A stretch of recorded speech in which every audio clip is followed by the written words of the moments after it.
Olá, seja bem-vindo ao podcast Endocrino Papers. Aqui lhe mostramos como se manter atualizado em endocrinologia, ainda que você tenha pouco tempo para estudar. Eu sou Ícaro Sampaio. Eu sou Eric Trovão. Eu sou Luciano Albuquerque.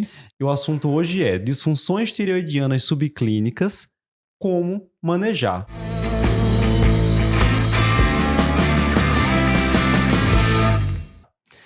Quando a gente fala de uma disfunção tireoidiana subclínica, o hipo ou o hipertireoidismo, a gente está falando daquelas condições nas quais nós temos um TSH alterado, elevado no caso do hipotireoidismo, ou suprimido no caso do hipertireoidismo, com hormônios tireoidianos T4 e T3 normais.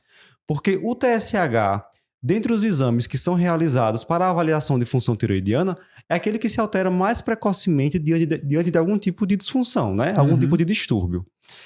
Nesse podcast, o objetivo não vai ser falar sobre disfunção tireoidiana na gestante, que já seria um outro tipo de protocolo, uma outra abordagem. A gente vai falar aqui do adulto não gestante. Certo. E por que isso é importante? Veja, médico de qualquer especialidade vai receber lá um paciente que fez no exame de rotina, entre aspas, uma função tireoidiana e tem uma alteração do TSH. E aqui é muito interessante que o tratamento farmacológico mal indicado, ele pode inclusive trazer danos ao paciente. Então, às vezes, uma coisa muito importante do hipo ou do hipersubclínico é não só saber quando tratar, mas principalmente quando não tratar. Eu acho mais importante saber quando não tratar. Isso. Acho importante também lembrar, Ícaro, que embora o nome seja subclínico, como você falou, a definição é laboratorial. Isso. Não tem nada a ver com manifestação clínica, é subclínico porque é assintomático. Não é isso. É como você disse, é laboratorial. É quando você tem o hormônio em si, né, o T4, no caso T4 livre, normal. E o hormônio hipofisário que controla a função dele é alterado. Muito bem, vamos começar pelo hipotireoidismo subclínico. Quais são as particularidades do diagnóstico do hipotireoidismo subclínico? Então, no hipotireoidismo subclínico, você vai ter ali o TSH alto, com T4 livre normal. Não tem necessidade aqui de pedir T3, certo? Por diagnóstico. Então, TSH alto, T4 livre normal. E é uma situação que pode evoluir de diferentes maneiras, né? Pode evoluir futuramente para um hipertireoidismo franco mesmo, em que o T4 livre cai. Pode se manter estável, como o TSH alto e o T4 livre normal, ou pode até normalizar.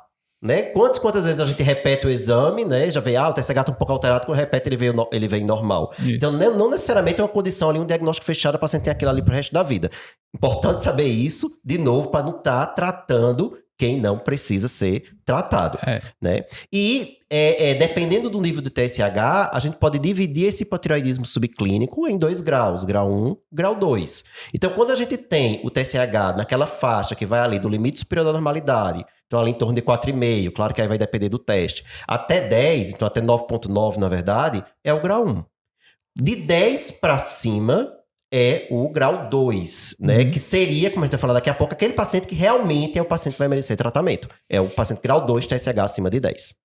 Eu acho que a história do subclínico é onde cabe mais essas ideias de fisiologia, né? A gente brinca tanto com que endócrino é a coisa mais fisiológica que existe. Tem que saber como funciona o normal, né? Então, assim, pequenas variações do hormônio efetivo tem grandes variações, tem maiores variações do TSH, né? Então, pensar que o TSH é um regulador hipofisário e o hormônio que faz efeito é o hormônio tireoidiano, o T3 principalmente, mas o T3 por problemas laboratoriais a gente não usa tanto, usa o T4. Então, se você tiver um TSH variando, vamos dizer, o TSH está alto. O TSH é o hormônio estimulador da tireoide. O T4 está normal. O raciocínio é, o T4 está normal porque a tireoide está sendo mais estimulada. É como se eu tivesse um carro, para andar na mesma velocidade tem que pisar um pouquinho mais no acelerador. A questão aí é se isso representaria um defeito no carro, se realmente essa tireoide tem doença, e isso é um processo progressivo, vai evoluir para o hipoclínico, ou se foi uma condição transitória, alguma interferência, alguma outra coisa laboratorial, que a gente sabe que tem muita coisa que pode interferir nesses resultados, e que aí, por isso que sempre tem essa ideia de uma reavaliação, né? Definir realmente qual que trata ou não. E claro que quanto maior o TSH, maior a chance dessa tireoide ser doente e de progredir, né? Porque está precisando que a hipófise produza mais TSH para aquela tireoide doente conseguir manter os níveis normais de T4. Isso. Então, por isso que divide também em grau. Por isso que a partir de 10 né? Você vai ter aí realmente uma situação em que provavelmente essa tireoide ela vai progredir. Ela é uma tireoide mais doente. E falando assim, pontos de corte, a diretriz brasileira ela traz ali um ponto de corte TSH de 20, até o qual a gente consideraria como sendo um hipotireoidismo subclínico. A partir disso, abordar como hipotireoidismo franco, né? Que é uma questão de definição, né? Porque no final das contas, o paciente que já tem um TSH acima de 10, a gente vai abordar igual, que a gente já vai tratar de qualquer forma. Né? Então, talvez é uma definição um pouco arbitrária para aquele paciente que não vai precisar todo o protocolo de repetição, né? Um TSH acima de 20. Você já trataria de primeira, na primeira consulta. Para hipotireoidismo Porque franco. aí vem essa questão que eu acho que é o próximo tópico, né? O paciente, nem todo paciente veio com TSH alto, primeira avaliação, já vou tomar conduta. Perfeito. Então, qual é a primeira conduta diante de um paciente com hipotireoidismo subclínico? Como a gente acabou de dizer, repetir o exame, né? Não se precipite. Sempre, minha gente, sempre você vai repetir. Tem que repetir para ver se realmente, porque a primeira coisa que você tem que excluir é laboratorial, né? Então, assim, isso é uma coisa óbvia. Outra coisa que você vai repetindo avaliar é a tendência. Se você tem um TSH que subiu ali naquele primeiro momento, num próximo exame ele vem mais baixo, aí ele ou volta ao normal até, né? Aí que você não precisa tratar, mas se ele está acima e você vai subir mais ainda, a chance de que isso esteja progredindo é maior, né? Lembrar que como o T4 está normal, como o hormônio efetor está normal, não tem problema de eu esperar 3 a 6 meses. Para a maioria dos casos não vai ter esse problema de esperar segurar ali um pouquinho para ver depois. Então, assim, principalmente se for abaixo de 10, tranquilíssimo você esperar aí 3 a 6 vezes para repetir. Você pode até adiantar isso quando é um TSH acima de 10, porque como a gente falou antes, quando ele está acima de 10, a chance de você ter doença tireoidiana que vai progredir é maior, então você pode antecipar. Mas assim, independente, sempre repita. Sempre confirme esse diagnóstico de hipotireoidismo subclínico antes de tomar conduta relacionada a tratar, realmente repor levotiroxina. Importante, porque o que de fato importa pra gente é o hipotireoidismo subclínico persistente, né? Isso. Aquele que vai continuar quando o paciente repetir após 3 a 6 meses. Exatamente. E uma coisa que eu faço muito é nessa repetição, com 3 meses, 6 meses, já aproveito e solicito ali um anti-TPO, uma ultrassonografia da tireoide. Isso cabe essas observações. Logo que, assim, tudo que a gente falar aqui vai ser baseado em alguma diretriz e alguma recomendação bibliográfica, entendeu? Mas assim, é óbvio que se você já pegou no primeiro... Ninguém vai pedir de triagem de todo mundo, anticorpos, todos os anticorpos, ultrassom de todo mundo. Não é assim que funciona. Mas se você pega um paciente... o paciente tem um hipossubclínico, mas aí você junto já veio um anti-TPO fortemente positivo, tem um histórico familiar, um monte de gente da família que tem. Tem uma ultrassonografia que já mostra uma tireoide difusamente heterogênea, ou uma ultrassonografia com um bócio multinodular, você tem vários nódulos, o TSH está acima. O TSH que estimula a tireoide também estimula o nódulo. Então, você tem um cenário de uma tireoide mostrando que ela está doente. Então, se você tem um subsídio ali a mais, mostrando que tem doença, você vai ser um pouquinho mais ágil em relação à sua reavaliação. Você não vai esperar 3, 4, 6 meses. Você vai antecipar isso aqui para ver antes. Uma paciente jovem que está planejando engravidar. Lógico que a gente falou que não vai falar de gravidez, mas vamos dizer que ela está numa idade fértil, mesmo que ela não esteja planejando, então, né, não vou ficar esperando. Lembrar aquelas particularidades, né? A gente não citou antes. Mas, por exemplo, o idoso, existe essa tendência do TSH ir subindo com a idade, né? Então, se eu pegar um paciente de 70 anos que está com um TSH de 6 ou uma mulher de 25 anos com TSH de 6, é diferente. Totalmente diferente. O IMC, a gente sabe que existe uma tendência do paciente mais pesado ter uma elevação do TSH em relação a uma relação direta com peso. Então, não é que o hipossubclínico gerou obesidade. Muitas vezes a obesidade gera uma alteração laboratorial do TSH. Isso. E aí você também não vai fazer, se a paciente não tem nenhum comemorativo ali a mais, você não vai se precipitar em relação ao tratamento. Às vezes só a perda de peso já faz o TSH voltar ao parâmetro normal, né? Então, assim, não precisa estar se apressando em relação a isso. Então, essas particularidades em relação à fisiologia da função tiroidiana cabem para avaliação. No idoso, a gente sabe que esse set point aí do limite do TSH, ele fica mais alto. Né? Até uma questão adaptativa para o idoso. Isso. Você precisa que esse TSH esteja mais baixo, ou seja, esteja mais alto. Ou seja, se você acabar tratando aí, trazer esse TSH para baixo... Você pode precipitar alterações. situações, né? Que a gente Isso, sabe que vai ser pior. Esse tratamento iatrogênico, vamos dizer assim, a gente sabe que tem uma relação com a questão de reabsorção óssea. Então, você pega uma mulher em menopausa e joga um TSH mais baixo, acaba tendo mais reabsorção óssea, perda de massa óssea. Você tem relação com fibrilação atrial. Então, você tem que ter um cuidado em relação a essa abordagem excessiva sempre, né? Muito bom.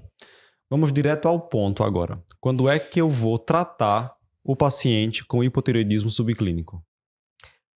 TSH acima de 10, ou seja, grau 2. Esse todo mundo, independente da idade. Né? Sempre trata, né? Isso. Aí, assim, isso obviamente que já repetido e confirmado naquele intervalo dos 3 meses. A gente já confirmou, viu, pessoal? Você já repetiu o exame, tá com TSH acima de 10 confirmado, sempre, pelo menos de forma geral, sempre trata. Isso, né? Independente da idade. Isso. Se tiver naquela faixa do grau 1 entre o limite superior à normalidade e 10, aí cabem as particularidades, né? Se o paciente tiver risco cardiovascular aumentado, aí existe um estudo, inclusive Dr. Sgarbi, que é brasileiro, que conduziu isso, mostrando um aumento de risco cardiovascular quando o TSH está acima de 7. Então, a diretriz brasileira contempla esse subgrupo. Abaixo de 65 anos, né?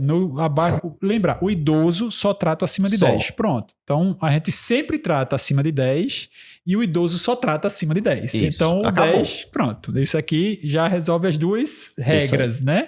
Aí o resto é as particularidades, que é esse acima de 7 no indivíduo com menos de 65 anos. Se ele tiver sintoma que pode ser relacionado ao hipotireoidismo, cabe o teste terapêutico, mas aí você fazer 3 meses e reavaliar para ver se ele realmente resolveu aquela sintomatologia, ou se ele tiver evidência de fator de risco de progressão, que se coloca, né? Então, o paciente tem doença autoimune da tireoide, tem TPO positivo, tem ultrassom sugerindo Hashimoto, então por isso cabe aquela história de veio um primeiro exame alterado, quando eu for reavaliar, eu já peço os outros exames, ou vou investigar ali, tem um histórico familiar de doença tiroidiana, a mãe já trata hipotireoidismo, a irmã já teve hipotireoidismo. Então, você vai particularizar. Se você acha que foi um exame que veio alterado ao acaso, paciente jovem, não tem nenhum sintoma, não tem nenhum histórico, você pede para repetir só o TSH. Isso. Não precisa pedir um monte de exame, né? Então, evitar o desperdício, como diz a história. Ou seja, se o paciente tem menos de 65 anos, você vai precisar essas particularidades, né? Tem que ver TPO, ultrassom para ver se tem sinais ali de tireoidite de Hashimoto, ou seja, uma tireoide heterogênea, né? E se tiver sintomas, fazer o teste terapêutico. Acima de 7, se for um paciente de alto risco cardiovascular, aí você também considera o tratamento. E idoso, não, quer ver? Érico, mas esse idoso tá tão fraquinho, a memória dele tá ruim. Tá constipado. Ele tá constipado. Não, minha gente, TSH aí, de novo, é adaptativo. Tá de 7, tá de 8. É adaptativo. Tá, vamos provocar um pouquinho agora. Se for um paciente idoso com TSH acima de 7, apresentando insuficiência cardíaca, com histórico de doença cardiovascular, Luciano. Na insuficiência cardíaca, particularmente, a gente tem até um estudo publicado, acho que ano passado, a gente já fez até um texto lá para o pessoal do Cardio Paper sobre isso. Existia essa associação, por quê? O hipotireoidismo está associado a outros fatores de risco cardiovascular, né? O uso de hormônio tireoidiano, ele melhora a função miocárdica, o hipotireoidismo atrapalharia a contração miocárdica. O hipotireoidismo está associado à dislipidemia aterogênica, né? Aumenta o nível de colesterol LDL, aumenta o nível de triglicerídeo, baixa o nível de HDL. Então, assim, você vai ter todo um cenário, toda uma conjuntura ali, onde talvez esse tratamento favoreça. Por outro lado, a gente tem que pensar que muitas vezes, e aí por isso que é importante acompanhar a curva de exame, muitas vezes ocorre atrogenia em relação à dose excessiva. Então, se você tem um idoso com insuficiência cardíaca, se você precipitar um hipertireoidismo iatrogênico nele e ele fizer uma fibrilação atrial, vai ser muito mais deletério do que aquele mínimo de hormônio tireoidiano que você vai dar para tratar ele. Então, aí cabe muito essa individualização, esse cuidado em relação a ver bem se realmente tem ali sinal de doença. Então, pegou o idoso, dosei a primeira vez, deu 6. o T4 está ali do meio para baixo, próximo do limite inferior. Aí repetiu o exame, o TSH subiu um pouquinho, deu 8, né? E o T4 continua ali quase abaixando, aí não, é um quadro que provavelmente você vai precisar tratar, né? Vai progredir, sim.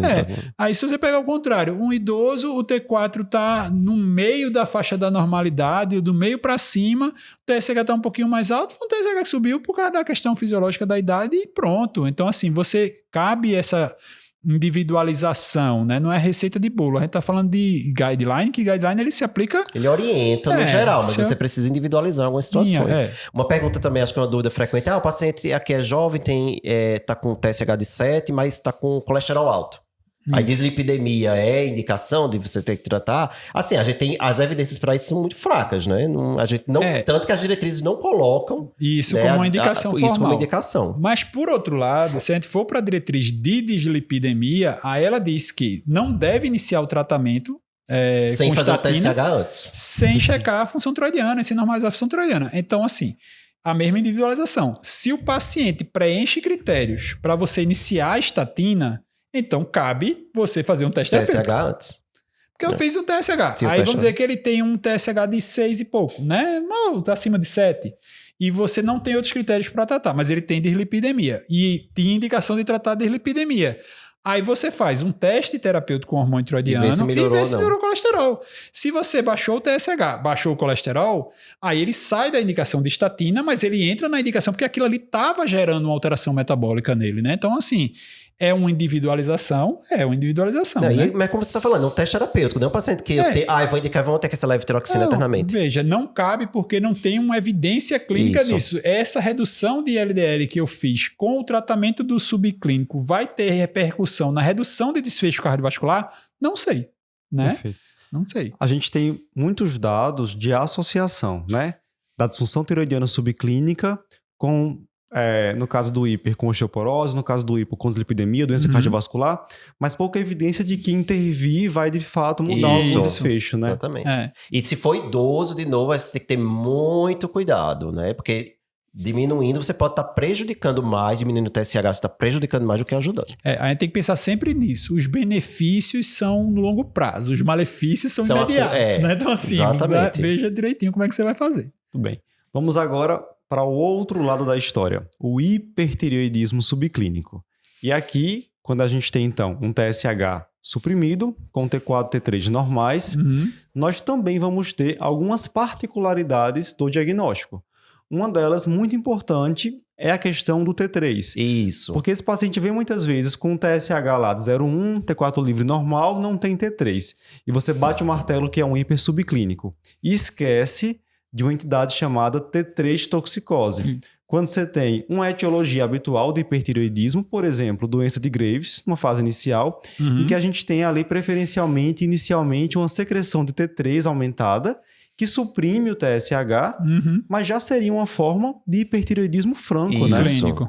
Por isso que quando eu falei no hipo subclínico, eu disse, não precisa dosar T3 no hipo, mas no hiper subclínico, então, primeiro veio o TSH baixo, T4 livre normal, eu vou ter que pedir um T3. Para ver se eu não estou diante de uma T3 toxicose. Estou dando um diagnóstico errado de hipotireoidismo subclínico. Então, é preciso o T3 também normal para eu poder fechar esse diagnóstico. Aí a gente volta para a fisiologia, né? Porque o que acontece? No hipertireoidismo, pelo menos inicialmente, você tem um aumento da atividade da deiodinase tipo 1, que é a que converte T4 em T3. Então, além da questão de você ter uma secreção aumentada de T3 no início do hipertireoidismo, você também tem um aumento de conversão periférica, então você precisa checar esse T3. No hipo, você não tem essa condição, então, ao contrário, o hipo ou o T3, se o T4 está normal, você, em médio e longo prazo, o T3 não é intracelular, então a deiodinase que está lá dentro da célula, principalmente nos tecidos, que é a deiodinase tipo 2, você vai ter um aumento da atividade dela no hipotireoidismo. Então, se o T4 está normal, o T3, pelo menos a nível celular, com certeza está normal. Então, assim, por isso que não precisa checar T3, até porque o T3 sérico, nessa situação de hipo, ele não reflete diretamente a questão funcional do hormônio, né? No hiper, sim. No hiper tem duas condições ali que vai estar aumentando o T3. E o hiper também vai ser classificado de acordo com a gravidade, É né? a mesma lógica. É quase um espelho, minha gente. Quando a gente fala de hipertireoidismo subclínico, é quase um espelho do hipo. Até o ponto de corte, que é 10 lá no TSH para você dividir o grau, aqui é 0,1.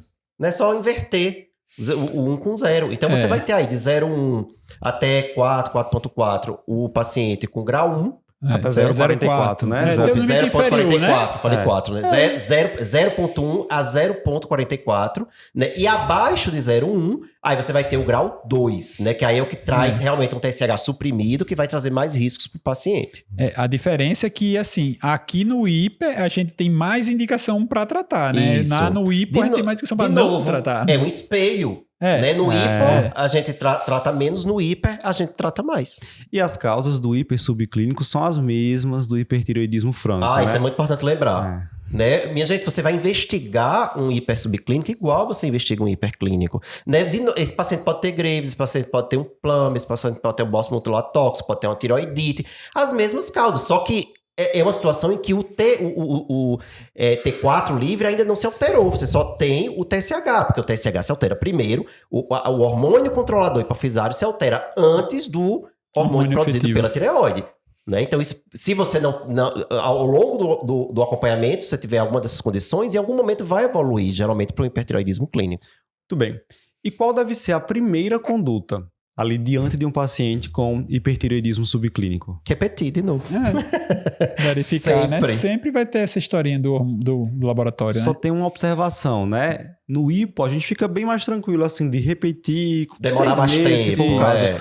No hiper, se for um paciente de alto risco para hipertireoidismo, no que se refere assim, a complicações do hipertireoidismo, paciente idoso, paciente com arritmia, osteoporose, você pode repetir mais precocemente, com 2 a 6 semanas. De novo lá, né? no espelho de Eric, né? Assim, como a gente disse, as complicações do hiper, elas são muito mais breves, né? Muito mais imediatas, né? As complicações do hipo são muito mais de longo prazo. Então, eu tenho muito mais parcimônia, muito mais tranquilidade ali de acompanhar o hipo, e o hiper não. Então, o hiper, como eu disse, tem muito mais tendência para tratar, porque se der problema, vai dar problema logo. Então, assim, a gente tem que monitorizar mais de perto. Certo. Então aí você vai repetir, se confirmar, aí você vai seguir o fluxo lá, o algoritmo de investigação do hipertireoidismo. Porque eu preciso me perguntar sempre, qual é a etiologia desse hipertireoidismo? Seja ele subclínico ou não. E a gente tem um podcast só falando sobre isso. Boa. Né? Não vai repetir aqui, que a gente tem um podcast de como diagnosticar, como investigar o paciente com hipertireoidismo. E aí cabe mesmo, porque aí você vai ter aquelas histórias de pode ter uma tiroidite, pode ter alguma medicação, amiodarona, sei lá o quê. Então vai ter muita particularidadezinha que você tem que checar para não tratar desnecessariamente. Até porque a gente vai falar de indicação de tratamento, mas tratar como?